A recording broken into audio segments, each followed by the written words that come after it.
प्रिय विद्यार्थियों, आज हम देखने जा रहे हैं थेवेनिन प्रमेय पर आधारित कुछ उदाहरण। तो पहला उदाहरण जो हम ले रहे हैं वो है कि थेवेनिन प्रमेय का उपयोग कर निम्न परिपथ का तुल्य परिपथ और लोड में से प्रवाहित धारा का मान हमें ज्ञात करना है।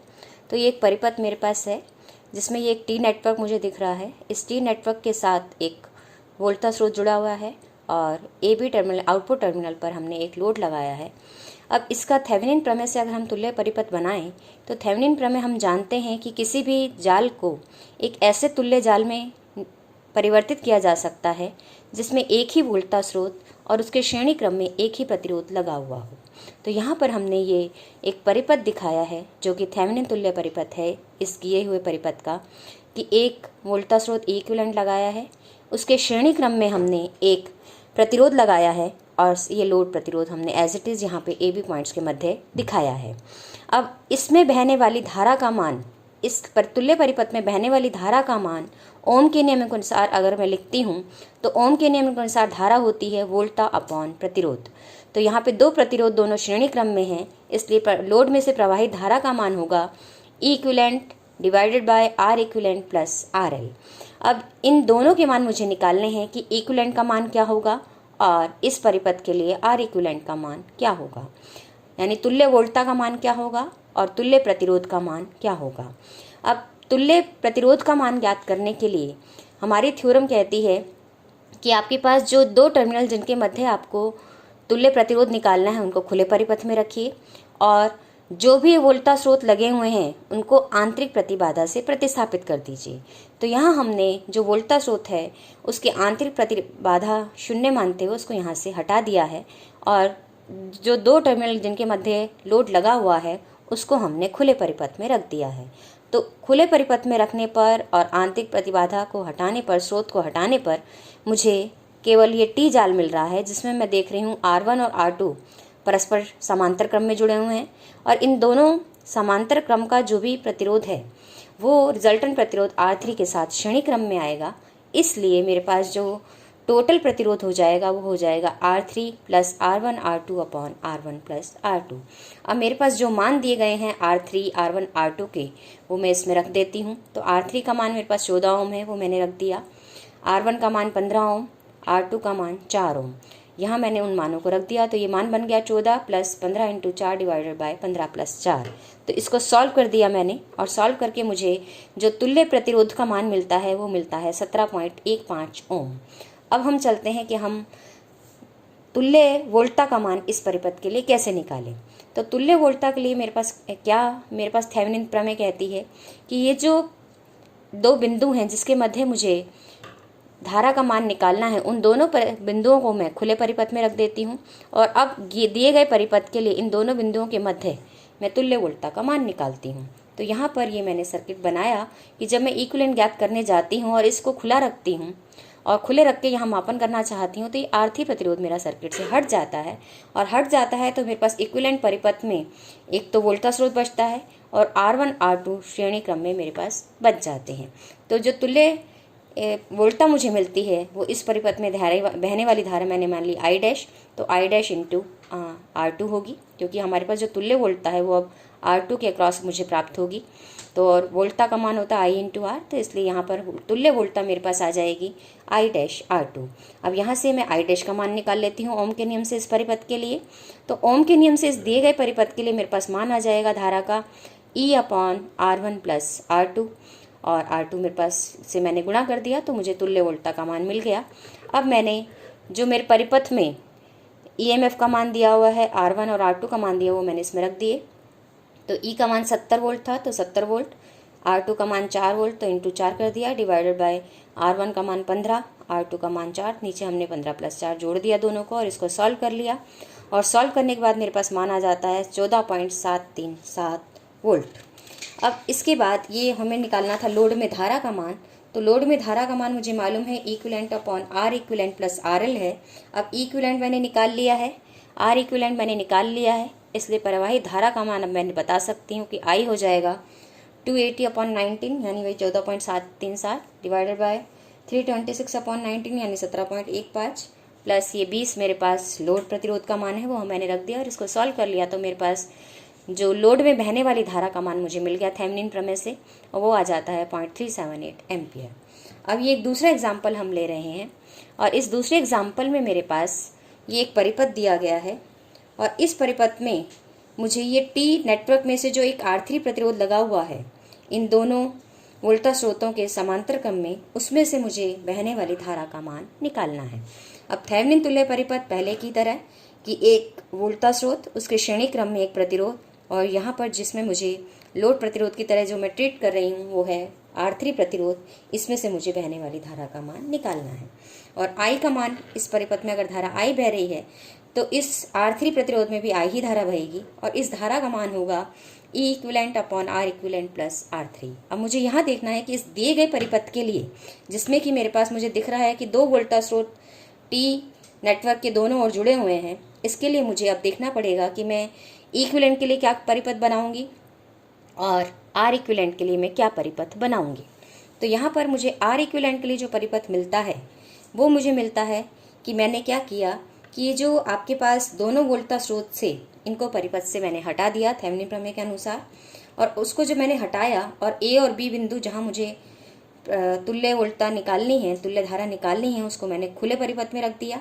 तो अब यहाँ AB टर्मिनल के मध्य अब मैं पाती हूँ कि इस सर्किट को अगर मैं रिड्यूस करूँ तो मुझे पता लगता है कि AB टर्मिनल के मध्य अब R1 और R2 जो प्रतिरोध हैं समांतर क्रम में आ जाते हैं, और अगर ये समांतर क्रम में आते हैं तो इस तुल्य प्रतिबाधा का मान जो मुझे मिलेगा, तुल्य प्रतिरोध का मान मुझे मिलेगा AB बिंदुओं के बीच, वो मिल जाएगा R1 R2 upon R1 plus R2।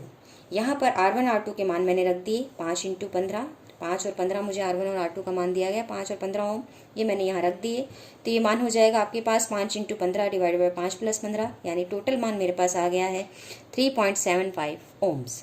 अब मुझे चाहिए कि मैं इक्विवेलेंट का मान के लिए क्या करूँ। तो इक्विवेलेंट के मान के लिए मैंने इस परिपथ को रिड्यूस किया। तो यहाँ पर मैंने जिस दो बिंदुओं के बीच मुझे तुल्य वोल्टता चाहिए उनको मैंने खुले परिपथ में रखा, बाकी प्रतिबाधाएं जो भी प्रतिरोध हैं वो एज इट इज़ परिपथ में लगे हुए हैं, जो वोल्टेज स्रोत हैं वो भी एज इट इज़ मैंने परिपथ में रहने दिए हैं। अब इस परिपथ को मैं रिड्यूस करती हूँ तो A और B के बीच मैं देखती हूँ एक कॉम्बिनेशन R1 और E1 का बन जाता है, और दूसरा कॉम्बिनेशन बन जाता है R2 और E2 का, और ये दोनों कॉम्बिनेशंस परस्पर समांतर क्रम में आते हैं। तो ये सर्किट हमने दिखाया, ये वाला जो सर्किट था वो अब इस सर्किट में रिड्यूस हो गया, जिसमें कि R1 E1 और R2 E2 के कॉम्बिनेशन परस्पर समांतर क्रम में हैं। अब मान लिया इस लूप में बहने वाली धारा मेरे पास I डैश है, तो किरचॉफ का वोल्टता नियम लगा के जब मैं I डैश का मान निकालूंगी, इस परिपथ में जब मैं नियम लगाऊंगी तो मुझे मिल जाएगा आपके पास कि I डैश R2 और I डैश R1, क्योंकि यहाँ पर I डैश धारा दोनों R1 R2 में बह रही है समान्य दिशा में, तो I dash R1 plus R2 का मान बराबर होगा, यहाँ पर अगर मैं देखूँ तो E2 में जो धारा आ रही है, अगर मैं धारा की दिशा में चलती हूँ मैं इसके प्लस से माइनस टर्मिनल की ओर जाती हूँ, इसलिए मैं लिखूँगी -E2, और धारा की दिशा में ही मैं जब चलती हूँ तो E1 के लिए मैं जाती हूँ माइनस से प्लस की दिशा में, इसलिए ये मान हो जाएगा इक्वल टू E1। तो यानी नेट मेरे पास इक्वेशन बन जाती है इस लूप के लिए I dash R1 plus R2 is equal to E1 minus E2। अब मैं यहाँ से I डैश का मान निकालूंगी, क्यों? क्योंकि जो इक्विवेलेंट का मान है इस पूरे के अक्रॉस है, R2 और E2 के कॉम्बिनेशन के अक्रॉस है, या फिर मैं इसको ये भी कह सकती हूँ R1 और E1 के कॉम्बिनेशन के अक्रॉस है। तो यहाँ पर इसके आधार पर E2 और R2 के आधार पर जब मैं मान लिखती हूँ तो ये मुझे मान मिलेगा I dash R2 plus E2, जबकि मैं इसके आधार पर मान लिखूँगी तो मुझे मान मिलेगा I डैश R1 माइनस का और प्लस E1। तो यहाँ पर अब इन दोनों में किसी में भी एक में मैं मान रख के इक्विवेलेंट का मान मैं निकाल सकती हूँ। तो ये मान जब हम काम करते हैं तो मुझे क्या मान मिलता है कि I डैश का मान हो जाता है E1 minus E2 divided by R1 upon R1 plus R2। अब यहाँ पर मैंने इक्विवेलेंट का मान निकालना है, तो मैंने इसको अपने जो इक्विवेलेंट का टोटल AB के टर्मिनल के अक्रॉस होना चाहिए, यहाँ पर वोल्टा पतन और इस वोल्टा स्रोत की जो भी EMF है उसके योग के बराबर है, तो उसको मैंने यहाँ रख दिया है। और रख के मुझे मान क्या मिलता है कि आपके पास ये मान मुझे मिल जाता है कि E1 minus E2 upon R1 plus R2 into R2 plus E2। अब इसको मैंने सॉल्व कर लिया, LCM आ गया, और इसको सॉल्व किया, जो दो एक जैसी टर्म थी उसको हमने काट दिया है। तो यहाँ पर मेरे को सॉल्व करने के बाद मिल जाता है E1R2 minus E2R2 R1 plus R2 यहाँ क्रॉस मल्टीप्लाई हो जाता है, तो मुझे मिलता है E2R1 प्लस E2R2। तो यहाँ E2R2 कॉमन टर्म है, ये मैंने काट दी है, एक प्लस की है एक माइनस की है। तो नेट मान मेरे पास आ गया है E1R2 plus E2R1 divided by R1 plus R2। अब मुझे E1 और E2 के मान परिपथ में दिए गए हैं, R1 R2 के मान भी दिए गए हैं, और ये मान मैं यहाँ रख देती हूँ। तो E1 का मान मेरे पास दिया गया था 10 वोल्ट, वो मैंने रख दिया। R2 का मान 15 ओम था, वो मैंने रख दिया। E2 का मान 20 ओम और R1 का मान 5 ओम divided by R1 plus R2 यानी 5 प्लस 15 ओम मैंने कर दिया। और इसको सॉल्व जब मैं करती हूँ तो मुझे मान मिल जाता है 12.5 वोल्ट। अब चूंकि मुझे E इक्विवेलेंट का मान मालूम है और मैं R इक्विवेलेंट का भी मान निकाल चुकी हूँ, इसलिए मुझे R3 में से प्रवाहित धारा का मान मिल जाएगा, और R3 में से प्रवाहित धारा का मान हो जाएगा E equivalent upon R equivalent plus R3 यानी 12.5 डिवाइडेड बाय 3.75 प्लस 10, यानी कि ये इसको सॉल्व करूँगी तो मुझे मान मिल जाएगा 0.91 एम्पियर। अब मैं यहाँ एक और उदाहरण हम ले रहे हैं, और उस उदाहरण के अनुसार हम मान निकालेंगे कि मेरे पास अगर एक थेवेनिन प्रमेय से मुझे निकालना है कि एक व्हीटस्टोन सेतु है जो कि असंतुलित है। तो असंतुलित व्हीटस्टोन सेतु में गैलोमीटर में धारा बहेगी, संतुलित में नहीं बहती है, क्योंकि बी और डी बिंदु संतुलन की अवस्था में होते हैं और इस अवस्था में गैलोमीटर में कोई धारा नहीं बहती है। लेकिन अगर गैलोमीटर असंतुलित अवस्था में हो, यानी हमारा सेतु असंतुलित अवस्था में है, तो गैलोमीटर में से धारा बहेगी, और उस धारा का मान हम मान लेते हैं कि IG इसमें से धारा बह रही है, और आपके पास जो इसका आंतरिक प्रतिबाधा का मान है, आंतरिक प्रतिरोध का मान है, वो हमने मान लिया G है। अब इसका थेवेनिन तुल्य परिपथ बनाएंगे तो यही कि एक वोल्टता स्रोत और एक प्रतिरोध श्रेणी क्रम में जुड़े हैं इस गैलोमीटर के प्रतिरोध के साथ। अब मेरे को ये देखना है कि मैं इक्विवेलेंट का मान कैसे निकालूंगी और R इक्विवेलेंट का मान कैसे निकालूंगी। अब R इक्विवेलेंट का मान निकालने के लिए मैंने बैटरी को हटा दिया है इस परिपथ से, और हटाते ही और साथ में ये जो जिस दो बिंदुओं के मध्य B और D के मध्य गैलोमीटर लगा हुआ था उसको मैंने खुले परिपथ में कर दिया है थेवेनिन प्रमेय के अनुसार। तो मुझे परिपथ मिल जाता है कि A और B के मध्य P, और इसी तरह A और D के मध्य Q, B और C के मध्य R, D और C के मध्य R, S प्रतिरोध लगा हुआ है। तो ये सर्किट हमने दिखाया है, सिर्फ हमें यही लूप मिल जाता है व्हीटस्टोन सेतु का। अब मैं इसको तुल्य परिपथ में निरूपित करती हूँ। B और T पॉइंट्स पर मुझे, चूंकि इसको खुले परिपथ में रखा था मैंने, और B ही D पॉइंट पर मुझे प्रतिरोध का मान चाहिए, इसलिए इन दोनों बिंदुओं के मध्य मुझे मान निकालना है। तो मैं यहाँ देखती हूँ कि P और Q दोनों श्रेणी क्रम में जुड़कर B और D से जुड़ रहे हैं। इसी तरह यहाँ पर R और S प्रतिरोध परस्पर श्रेणी क्रम में जुड़कर A और B बिंदुओं से जुड़ रहे हैं। साथ के साथ जब मैंने वोल्टता स्रोत को यहाँ से हटा दिया है तो A और C बिंदु परस्पर मिल चुके हैं, एक ही पॉइंट बन चुके हैं। तो यहाँ मैंने यही काम किया है कि P और Q को सीरीज में दिखा दिया, R और S को श्रेणी क्रम में दिखा दिया है, और इन दोनों के जो मध्य बिंदु हैं P और Q के और R और S के, उनको मैंने A और C से दिखा दिया है, और B और D बिंदुओं के मध्य मुझे R इक्विवेलेंट का मान ज्ञात करना है। अब इस परिपथ को मैं और देखूं तो इसको और रिड्यूस कर सकती हूँ कि इन दोनों का जो समांतर क्रम है P और R का, और Q और S का समांतर क्रम, यानी कि मेरे पास दो प्रतिरोध, 4 प्रतिरोधों में से दो के कॉम्बिनेशन में प्रतिरोध समांतर क्रम में मुझे मिल रहे हैं। एक पे P और R समांतर क्रम में है, दूसरे में R और S समांतर क्रम में है, और इन दोनों का Q और S समांतर क्रम में है। तो P और R का जो समांतर क्रम का मुझे प्रतिरोध मिलता है, नेट प्रतिरोध, वो मैंने मान लिया P डैश है, और Q और S का जो मुझे समांतर क्रम का नेट प्रतिरोध मिलता है उसे मैंने मान लिया वो Q डैश है। तो ये P डैश और Q डैश दोनों अब परस्पर श्रेणी क्रम में होंगे। अब मैं, चूंकि ये दोनों P और Q डैश अब श्रेणी क्रम में हैं, तो नेट जो प्रतिरोध R इक्विवेलेंट का मान होगा B और D के मध्य, वो मैं निकाल सकती हूँ, और वो मान आ जाएगा P dash plus Q dash. अब P डैश का मान मैंने रख दिया, क्योंकि P और R समांतर क्रम में है, इसलिए P डैश का मान मुझे मिलेगा PR upon P plus R। यहाँ पर Q और S परस्पर समांतर क्रम में है, इसलिए Q डैश का मान मुझे मिलेगा QS upon Q plus S। तो इस तरह से मैंने दिए गए व्हीटस्टोन सेतु के लिए R इक्विवेलेंट का मान थेवेनिन प्रमेय का उपयोग करते हुए निकाल लिया है। अब मैं देखूंगी कि मुझे E इक्विवेलेंट का मान कैसे निकालना है। तो E इक्विवेलेंट के मान के लिए मैंने अपने दिए गए परिपथ को में से जो बी और डी को मुझे खुले परिपथ में रखना है, तो वहाँ से मैंने गैल्वेनोमीटर को हटा दिया है और उसकी जगह मुझे मापन करना है ई इक्विवेलेंट का, और बैटरी और बाकी परिपथ मेरा एज इट इज़ है।